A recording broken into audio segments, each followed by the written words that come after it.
You ever wonder why an aging loved one suddenly finds everyday life, well, just overwhelming?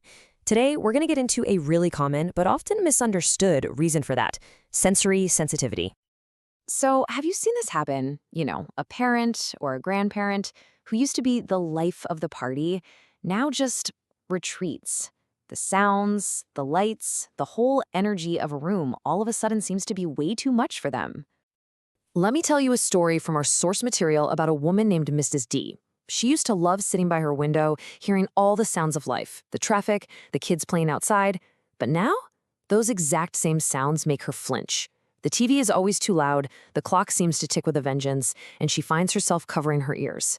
Her simple words, "It's all just too much," really get to the heart of what we're talking about today.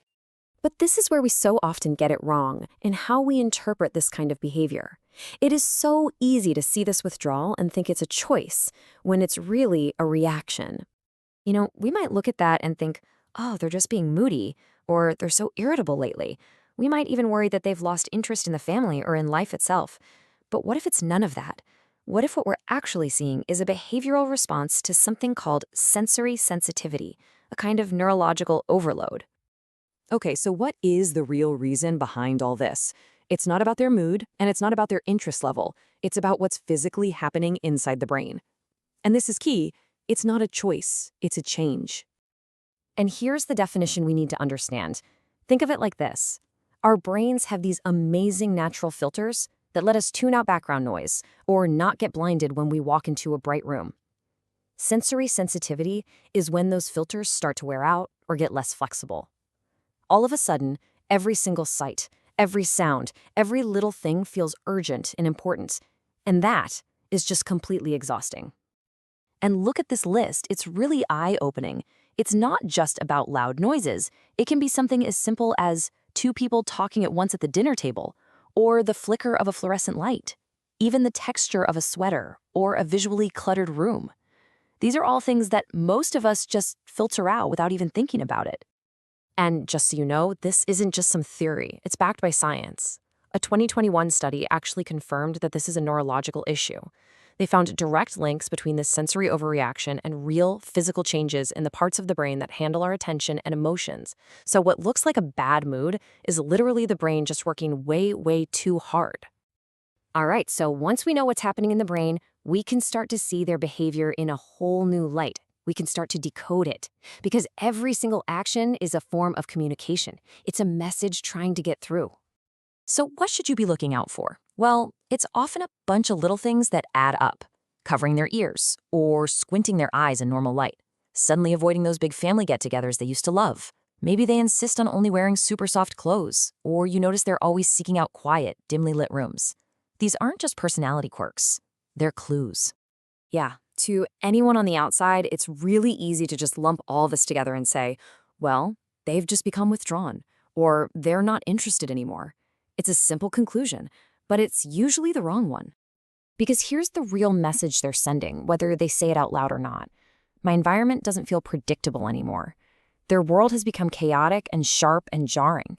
Their withdrawal isn't them rejecting you, it's them trying to protect themselves. It's an act of self-preservation. Okay, so we get the what and we get the why. Now for the most important part. What can we actually do to help? How do we offer support that really makes a difference? This right here, this is the golden rule, the single most important thing to remember. Our goal is not to change the person or try to force them to tough it out. The goal is to change the environment to make it less demanding on their brain. It's a huge shift from correction to accommodation. So how do we do that? First, you've got to become a bit of a detective. Just keep a little log of when the distress happens, and you'll start to see the triggers. Second, make some simple tweaks to the environment. Swap out those harsh fluorescent bulbs for warm ones. Maybe add a few rugs to cut down on echo. Third, create predictability. Just saying, hey, Dad, I'm going to turn on the light now can make a world of difference. Fourth, think about calming tools, like a soft blanket. And finally, number 5, notice their successes. A little bit of positive feedback helps their nervous system remember what it feels like to be safe. And that last part, man, it is so, so powerful. When they manage a situation that was maybe a little noisy or bright, just acknowledging it with a simple, wow, you handled that so calmly, helps their brain literally relearn that safety is possible. It's like positive reinforcement for the entire nervous system. Now let's tackle something that drives so many caregivers absolutely crazy. Why does your parent complain that everything is too loud, even after you've spent all this money on hearing aids? It seems like it makes no sense at all, right? Well, here's the thing. A lot of basic hearing aids don't just amplify voices, they amplify everything. The clatter of a fork on a plate, the hum of the refrigerator, the rustle of a newspaper, it all gets turned up to 11. So without really careful, professional tuning, that hearing aid can actually make the sensory overload so much worse. So let's pull all of this together. Once you have this understanding, it lets you completely reframe what's happening. You shift from seeing a problem behavior to seeing a person's very logical attempt at a solution.